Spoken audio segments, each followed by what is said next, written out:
Welcome back to Core Core. Now I have with us Harry Oulhaut, who is coming to us from the Josephinum. And Harry, you spent your first year of seminary at the Josephinum. That's correct. And your second one now will be here at home. Mm-hmm. How do you feel about this new situation? Well, like you said, it's a new situation. It's different than my first year at the Josephinum, because at the Josephinum, it's a very set program. It's been around for a long time. It's obviously not at home. It's a long way away from here in Columbus, Ohio, and I'm just going to have to get used to the fact that now I'm at home and studying for my home diocese at my home. So, yeah.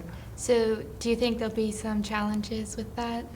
There definitely will be, because we're starting basically a whole new program here at St. Joseph Seminary.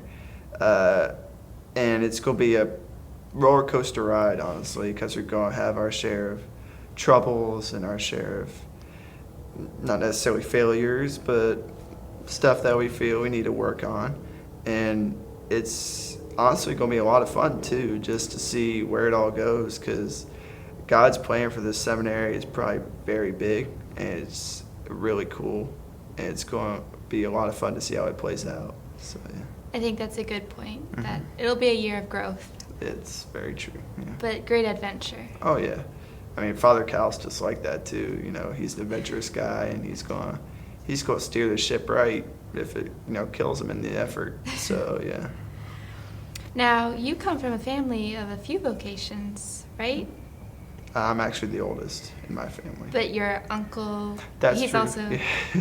Yeah, my uncle is now a deacon for the Diocese of Charlotte, and he's going to be ordained next year on June 17th at 9:30 in the morning at St. Mark's Church.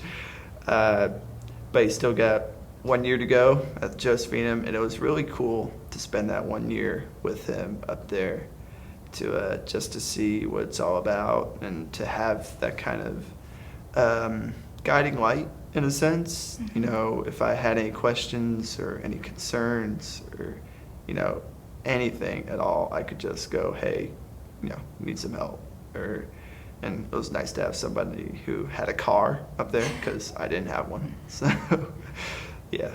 I wonder if your year of experience might be a bit of that guiding light to the 7 others starting out. I'm sure there'll be a certain aspect of that. I'm not sure how much of that will be useful to the seminary, since it's a very different situation. There's so much fewer guys. It's a new program. It's just getting started. But yeah, whatever I have that can help Father Calth or any of the guys in any way, I'm going to be really happy to share it. So, yeah. When did you first start thinking about the priesthood?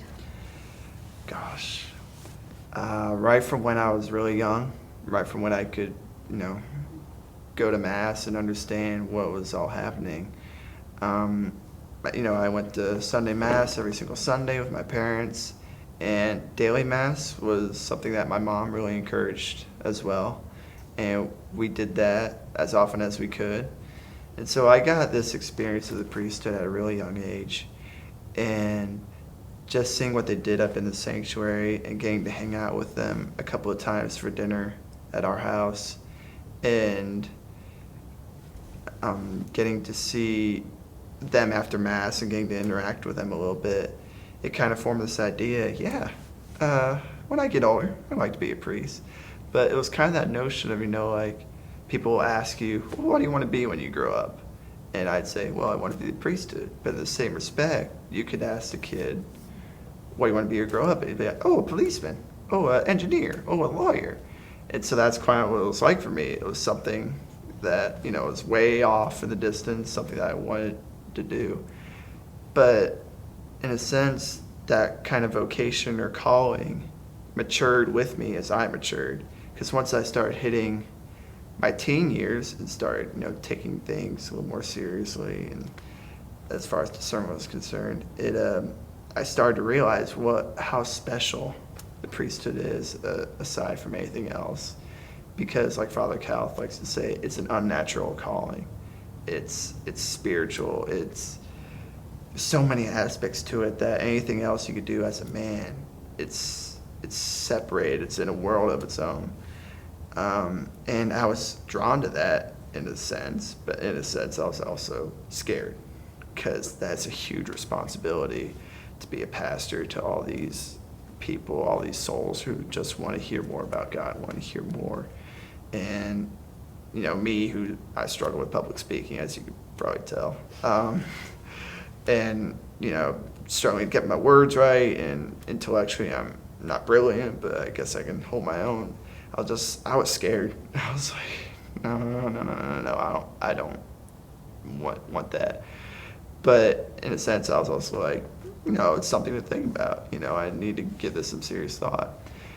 So I graduated high school, and I went to community college for a year and did some part-time work at Chick-fil-A.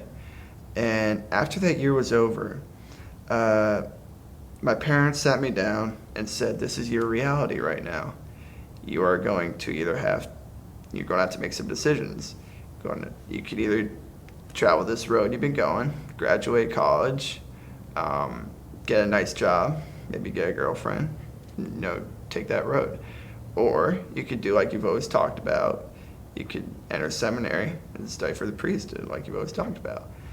And I had to sit myself down. I had to be like, yeah, well, decision time. So I was like, why not? Why not go to seminary? I've really got nothing else planned. I've got nothing holding me back. This is the perfect time. I've got a year of college under my belt. And so I talked to Father Gober. I did holy hours as often as I could to make sure I was getting that spiritual time in. And after 1 year of seminary, I said, yeah, that was the right decision at the time for me. So yeah. So it must have been a good enough, right enough decision. You're continuing on with second year. Oh yeah. Good. Yeah, I'm really looking forward to it. It's been a lot of fun. It's definitely had its challenges, but through it all, well, it's only been 1 year, but throughout that 1 year, I just had little confirmations throughout the 1 year saying you're where you're supposed to be. So good. I'm at peace with that. So. Well, we are excited to have you back home studying for the priesthood, and we'll be praying for you. Thank you. And thank you for being with us today. My pleasure. Thank you.